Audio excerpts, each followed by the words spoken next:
พี่น้องเนาะโดยมาได้ทางไอตอนนี้ก็เป็นเวลา7 โมงเช้าเนาะน้องลาก็เตรียมสิลงไป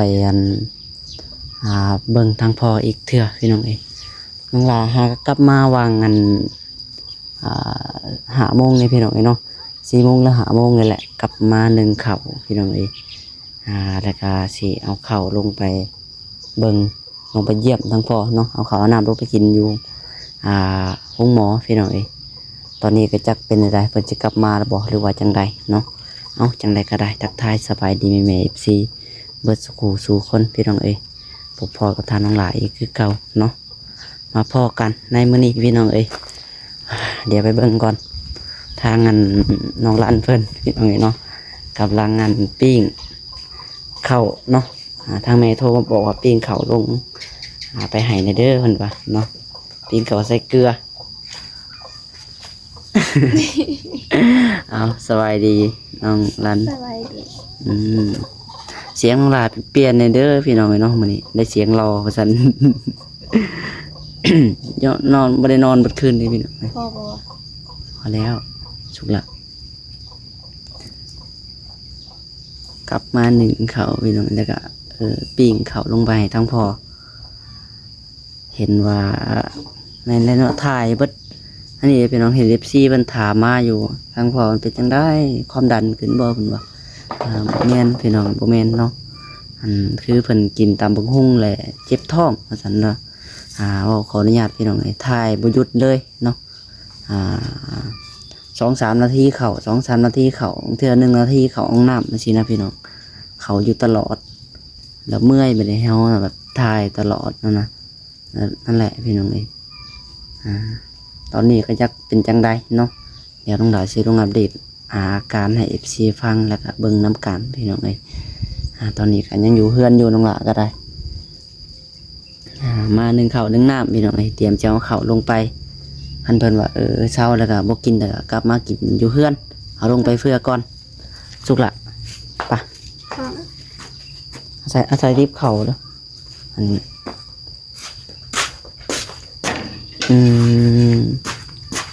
ทงยางเข้าแดง รีบเอาทงยางใส่รีบเข่าก็ได้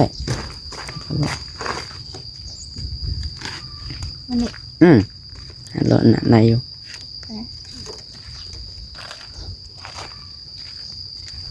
เดี๋ยวอาประตูก่อนไอ้จอยอยู่นี่บ่อ๋อ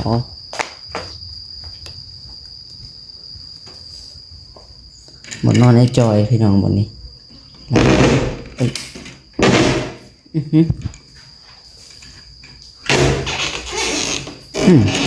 คาเล็กเนาะอันพอเลยถูกแปลกไปซะพี่น้องโอเคมันให้เดียวไปพ่อกันอยู่วงหมอต่อเนาะสุขศาลาพี่น้องสุขศาลาในบ้านเดือนเนี่ย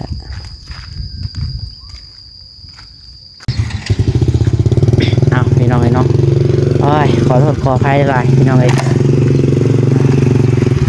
ว่าสิลงงัน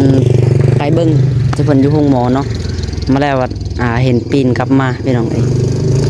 น้องลาเลยลงไปซื้อน้ำมันรถไถเนาะแลนกลับมาตอนนี้ก็เพิ่นมาฮอดเฮือนแล้วล่ะพี่น้องไป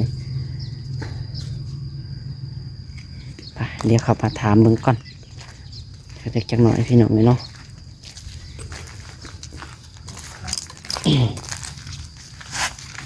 เอาสบายดีทั้งแม่เนาะโดยสบายดีสบายดีทั้งพ่อนำเป็นจังใดทางนี้คือว่ากลับมาแล้วบ้านนี่มาเลย มันใครก็ใครแหน่กลับมากินยาอยู่เพื่อนก็ได้เที่ยวถ่าย ตอนนี้เด้ยังถ่ายอยู่ถ่าย ยังถ่ายยังบ่เศร้าทางแพทย์ทางหมอเพิ่นว่าได้ซะคือว่ามากินยาอยู่เพื่อนภายในอาทิตย์หนึ่งเศร้าปออาทิตย์หนึ่งปุ๊บปอแห้งอยู่เนาะว่าได้ก็อาทิตย์หนึ่งเที่ยวถ่ายไว้อยู่อาทิตย์หนึ่งโยมันก็บ่แม่นเช้าแล้วว่านั่นน่ะ ไปคืนเดียวนึงก็ยังหมดล้านปลาย หมดเท่าไหร่ล้าน ล้านเท่าไหร่ครับ ธรรมดาอยู่แล้วอันแพงนี่ราคายาชั่วมือนี่แล้วเดียวก็เฮาไปมื้อนั้นไปยังวะเฮาใส่จังวะมื้อน่ะใส่โซมเฮาเลยเนาะ แม่ ยังเบิด600,000 700,000นะบ่ตรงเดียวหนึงที่ว่าน้องหลานเบื่อพักบ่ เบื่อพัก เบื่อพักกินพักก็เบื่อพัก เบื่อพักวันนั้นก็หมด6-7 แสนพอลงท้องแล้วก็หมดล้านชามไปคืน อืม บ่มีเงินเลยมาใครแน่วะ ไม่ได้ว่ากินยาตามแพทย์ตามหมอเพิ่นสั่ง ก่อน เช้าแล้วก็สิได้หา คันบ่เช้าก็ลงไปหมอใหญ่พุ่นแหละหมอซิโนพุ่นแหละหมอเมืองหมอ109ก็ไปบ่ไปหมอ109ก็ลงหมอลาวเวียดหมอเคยลงลาวเวียดล่ะคือว่าแล้วเนาะเขาบ่มีเงินในจักหน่อยเนี่ยบ่กล้าเข้าพี่น้องหักเรื่องเดียวแน่นอนอยู่หั่นอยากร้อยแล้วได้เพิ่นวางยาอันหยังเพิ่นวางเก่งเนี่ยแต่ก็เงินคำแพง ถ่ายเบ็ดเฮาถกน้ำไหลโตกเลย เว้าอันมันขออนุญาตแบบใดถ่ายแบบใด ไหลเบ็ดเฮาถกน้ ไม่ได้ก็เอาน้ำถอกใส่ขู่ใช่หยังนี่ ำแม่น ปาดนี่เนาะ เลยปากบ่ออกเสียง เมื่อยแล้วเนาะ เมื่อยปากจนเท้า ว่าอันซบชีดเบิดพุ่นแล้วเนาะนะหนาจนชีดจนแหละเบิดพุ่นแล้ว เดี๋ยวเขาจะห้องน้ำเดี๋ยวดุร้ายมวย ได้ค่าอืดค่ายาเพิ่นจ่ายแล้วล่ะเรียบร้อย จ่าย แล้วว่าติดหนี้เพิ่นว่าจังได๋จ่ายแล้ว จ่ายแล้ว เออก็ดีเนาะคิดว่าติดหนี้จินสินเพิ่นซะเนาะคันสิเป็นหนี้เป็นสินเพิ่นก็เอาตัวนี้ส่วนตัวนี้ไปจ่ายทางแม่อ้อยเพิ่นโทรมาอยู่เมื่อกี้โทรมาเล่นนำอยู่เสียงน้องหลาก็จนเปลี่ยนเห็นเจ็บหัวอยู่นี่ก็ได้ไปนอน มาแล้วก็ล่มรับเลยในทางน้องรันเพิ่นดึงเขารับป้าเพิ่นเป็นดึงเขาเพิ่นเอาหนึ่งคนเดียวแล้วน้องหลามาก็นอนเลยได้อพี่น้องเนาะอยากนอนเพิ่นไปเพิ่นว่ารับได้จากไหนวะบ่มีแต่ยุงแท้ เป็นทองคอยสองคนกระโปธันวาของเราว่าเป็นทอง ๆพอตามากันเจ็บท้องคือกัน ทองอีกกัน จะทายอยู่นาน บักฮุ่งน้ำมาใส่บักฮุ่งตัวน่ะที่ซื้อน่ะที่เอาไปตำน่ะ เสื้อหมูน้องดาว ซื้อบักฮุ่งน้องดาวมันหมักเดียวหรอกเนาะน่าจะเป็นเครื่องปรุงอย่างจังอย่างยัดใส่เผ็ดจาก จนแดง ฮะ จน เด็ แด ก ง แล้ว ปอ ตำแดง ใส่พริกหลายโพด ตำวิลึกดอกเอ้ยจนแดงอะไรก็ได้ เพิ่นเอาไปอยากกินข้าวจนสั่งข้าวเพิ่นก็ต ให้ตำไม่ทันว่าบ่ ำไม่ทันว่า คิดว่าบ่ทรงจะทำคำบ่ทรงในแห้งแดงกว่าหัน เดี๋ยวว่าท ตำบักคุงนี่เนาะแล้วเจ็บท้องมานี่ เอาไปเขาบ่มีแนวกินว่ะ อืม ชื่อมะฮงของม้าว่ะสิตามบ่มีแนวกิน ตอนนี้ดิจ้ะเป็นจังไดอันอาการตอนนี้ทั้งพอ ำทองแต่ตับเนี่ย ยังห้องอยู่บ่ท้องยังห้องกุกกิกอยู่บ่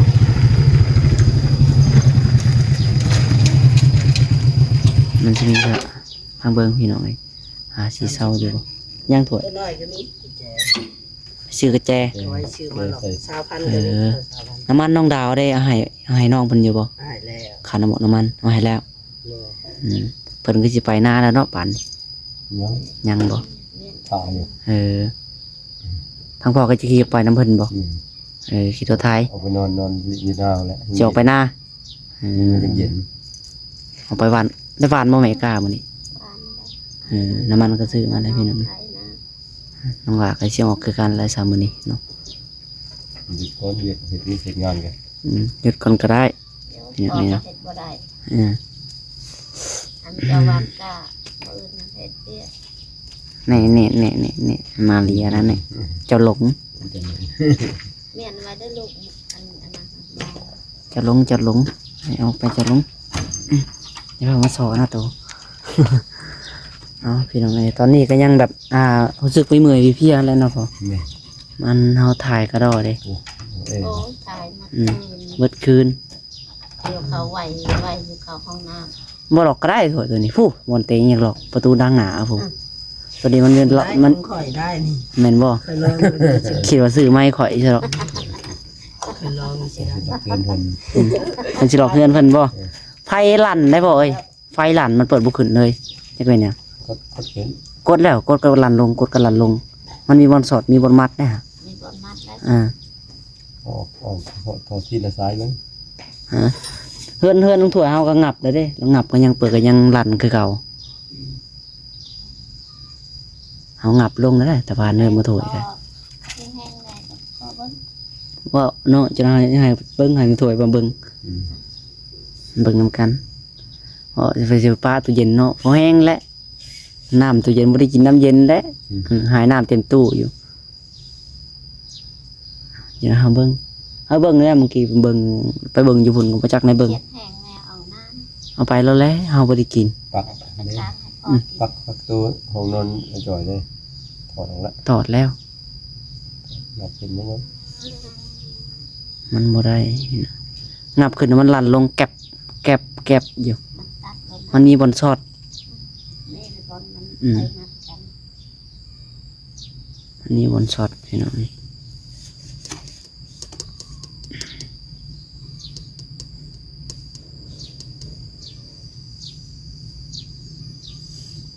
มีแต่ว่าเนาะเรื่องเวียกเรื่องงานก็หยุดจุซะก่อนพี่น้องเอ้ย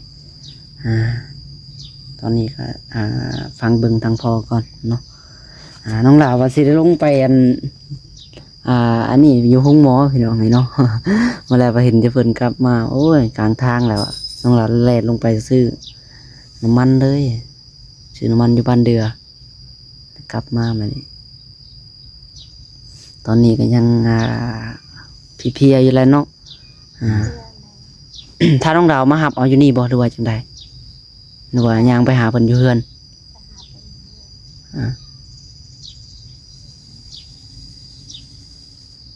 น้องดาวเราก็สิไปหน้าบ่แล้วว่าเราสินั่งรถไปนํถ้าแม่ก็จะขี่รถไถบ่หรือว่าจังได เอาไปแล้วเพิ่นถือรถไทยเลยจะขี่รถไทย อืม กันเวลาขี่ถือรถจักรแล้วกันแล้วขี่รถจักรไป ยังไปถามเราบ่จ้ะ ยังไม่ได้ถาม โอ้ยสนุกคิดว่าถามเราจะดอกไม่เราขี่รถจักรไปเราไปจักรปั่น จักรเลย แนวไทยหุด ไปแล้วแล่นเข้าไว้คือไหน ไทยหุดเราก็ยังท่านได้ไทยนะเราก็ได้ เราถากล้ายาวจักหน่อยก่อนเห็นFCเพิ่นทักถามมาอยู่เพิ่นว่าน้องหลาเอ้ยคือบ่เห็นไปไทยหน้าซอยน้องดาวเพิ่นว่ายังพี่น้องเอ้ยน้องดาวเพิ่นยังทันได้ไทยเนาะเพิ่นรอกล้าเพิ่นยาวจักหน่อยก่อนเพิ่นว่าคันที่ไทยตอนนี้ก็ไทยได้อยู่แต่ก็ไทยแล้วก็หญ้าปงคือเก่าเนาะมีแต่ว่า ยังไม่ทันได้ หน้าน้องหลาก็ยังทันได้ไทยพี่น้องเอ้ยไทยแต่หน้าน้องจ้อยนะมื้อน่ะ ถ่ายจากนั้นเราจ้อยคนเดียว บอนมันยากอะไรขนาดว่าฝนอันนี้ยังไม่ได้ ในอันนั้น ยังบ่บวมบันไดเนี่ยยังลมเลยบัดอันนั้นบ่แล้วบัดจิดำบ่ได้จักสิลงบันไดคิดยากอยู่ ตกสาว ฮะ ตกสาวทำเลย อ๋อต้องฝืนศีรษะถูให้หน้าเนาะก็ใหญ่พี่น้องเอารถไถไล่เหยียบมาเลย รถไทยละเอียดเอา อ่า หลายได้ดอกหลายคนเอาครึ่งไปบ่หลายลงลิฟต์ก็งัดเอางัดขึ้น เหยียบเอาบอกขาดก็ขาดนิดเด็ด ใส่นั่งถ้วย เลยก็ยกชะ ถ้วยถ้วย ใส่หูซ่า ยังใส่ผู้ชายอยู่ ใช่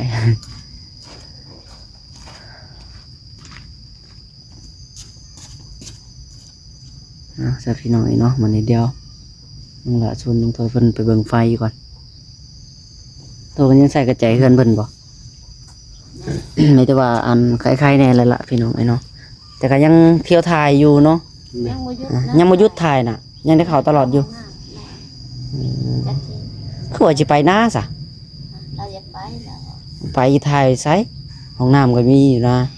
เข้าป่าอิงตามจ้ะอิงตามคิดฮอดธันวาวันนี้จังไดไปลินมันธันวา ไปให้ธันวาหยุ่มเนาะ อยู่เพื่อนมันมีห ห้องน้ำอยู่นาแล้วมันบ่มีห้องน้ อยู่หน้ามันบ่มีห้องน้ำไปถ่ายกันแล้วเขาไปปลาพุ่นแหละกดขุมกุญยังนี้แหละ ลมไฟ ถ้าว่าไปได้เปล่าเนี่ยครับเบิ่งว่าทั้งตู้เย็นทั้งไปสั่งกันเป็นไง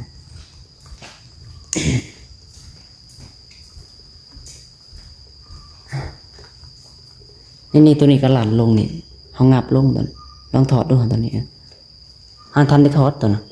ได้บอกมาถอดมาลง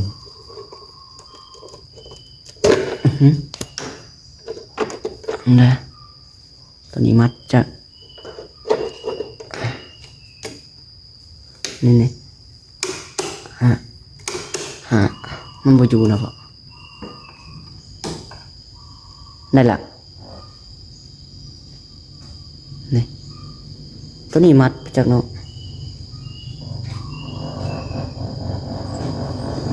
สายไฟเฮิรนต่อไปเฮิรนลงถั่วได้ตัวนี้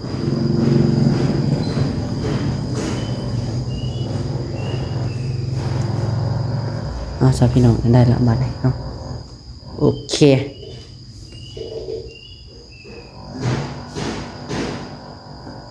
อย่าไหมไปแล้วไปพอ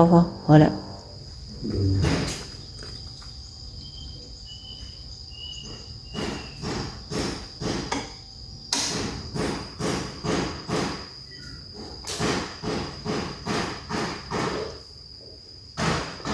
คำว่าอะไรแล้วก็ป้าก็มันนั่นยังเห็ดมันเปิดได้แล้วก็ยาดอก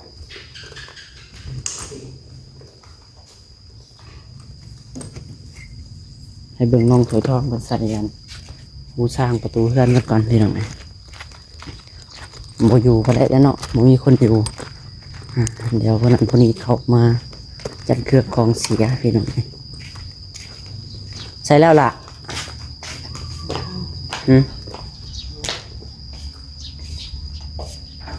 ใส่หูสร้าง อันนี้เดี๋ยวอันนั้นมาตรงไม่ถูกยังไม่ตรงเลย เอาไปของยุ่งสิ เบิ่งฮะ เจ็บปวดเรียนที่ นั่นนี่ก็ได้เยอะ บ้านมันหาย บามันห้างได้เยอะแล้วเขากระแจหาซุปเขาอันนั้นสมัยชั้นหนึ่งก็ได้ดอกหูสร้างได้ประตูมันห้างเป็นอย่างนี้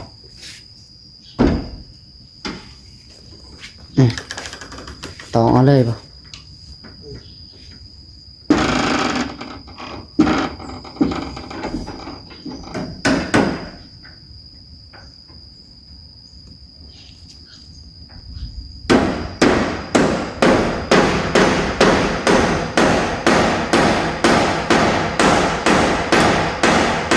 บ่ถูกนับยาวดิ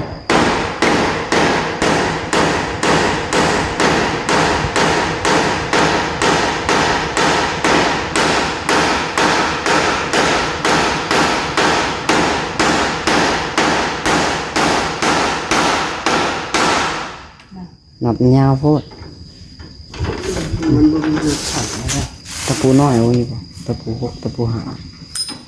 เอาตะปูมาตอกเอาไปซะพี่น้องไงโอเคสำหรับคลิปนี้ก็ได้เนาะเดี๋ยวน้องหลาจะขอตัวลาไปก่อนพี่น้องไงจังไรก็อยู่ดีมีแห้งเบิดสุขุสุขคนเนาะฝากเป็นกำลังใจทางน้องหลาคือเก่าเนาะพี่น้องเนาะเอามื้อนี้เดี๋ยวน้องหลาก็สิไปพ่อกันคนแรกพี่น้องอยู่นาเนาะอยู่ให้อยู่นามื้อนี้ออกไปหาหวานก้าก่อนพี่น้องไงลูกก้าอีกเทื่อเนาะจังไรก็ฝากเป็นกำลังใจคือเก่าพี่น้องสำหรับคลิปนี้ก็จะขอกล่าวกับว่าเนาะโดยพี่น้องสบายดีบ๊ายบาย